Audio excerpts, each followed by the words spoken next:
ज्ञान सुद्धा युट्यूब गुगलच्या माध्यमातून तो सुद्धा आपल्या पुढे चाललेला आहे. त्यामुळे त्याला त्याची गरज आहे.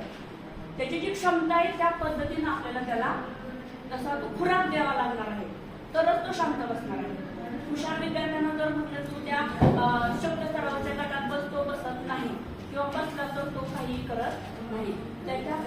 त्या विद्यार्थ्यांच्या त्याच्या विचार प्रक्रियेनुसार आपल्याला त्याला खुराक द्यायचा आहे.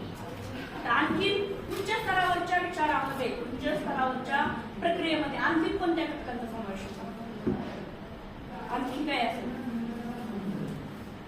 त्याला विचार करायला आपण चालना देणार आहोत. चित्र पाहिलं आपण.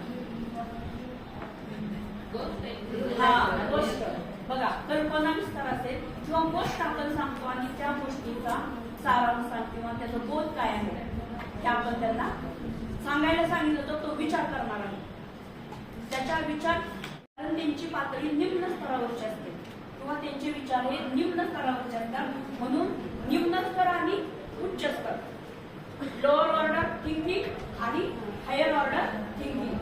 निम्न स्तरामध्ये आपण काय पाहणार आहोत?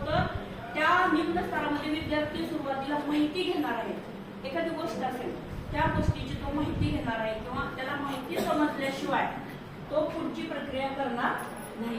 त्याला जर माहिती समजली तरच त्यावर आधारित तो विचार करेल आणि त्याच्या पुढे तो मग उच्च स्तरावर जाणार आहे. आता आपण वर्गामध्ये पाहतो, समजा आपण एक चित्र काढायला सांगितलं. चित्र काढत असताना आपण अभ्यासामध्ये विद्यार्थी बघतो, अभ्यासामध्ये तो एवढा तल्लीन होत नाही, परंतु त्याला चित्र काढायला द्यायचं. घराचं चित्र काढ, झाडाचं चित्र काढ. बघा तो इतका म्हणजे इतका व्यस्त असतो की त्याला लक्षात सुद्धा येत नाही. आपण शेजारून चालू त्याला बोलवलं तरी त्याला लक्षात येत नाही की मॅडम काय म्हणाले, सर काय म्हणाले. मग हे असं का होतं? अशी क्रिया का होते? अभ्यासामध्ये तो तुलकुल करतो, परंतु त्याला जेव्हा एखादं काम दिले, मानवी विचार, त्या मानवी विचारामध्ये निम्न स्तराचे विचार आणि उच्च स्तराचे विचार. निम्न स्तर म्हणजे काय? खालचा. आपण सहज म्हणतो आपल्या वर्गामध्ये सुद्धा दोन प्रकारचे गट किंवा अधिक प्रकारचे विद्यार्थी असतात, परंतु दोन गट आपण पडतो की काही विद्यार्थी उच्च स्तरावरचे असतात, काही विद्यार्थी खालच्या पातळीचे असतात. मग त्या विद्यार्थ्यांना ज्ञान देण्यासाठी किंवा काही गोष्टी शिकवण्यासाठी आपल्याला निम्न स्तरातील प्रश्नांचा किंवा काही घटकांचा आपल्याला विचार करावा लागतो.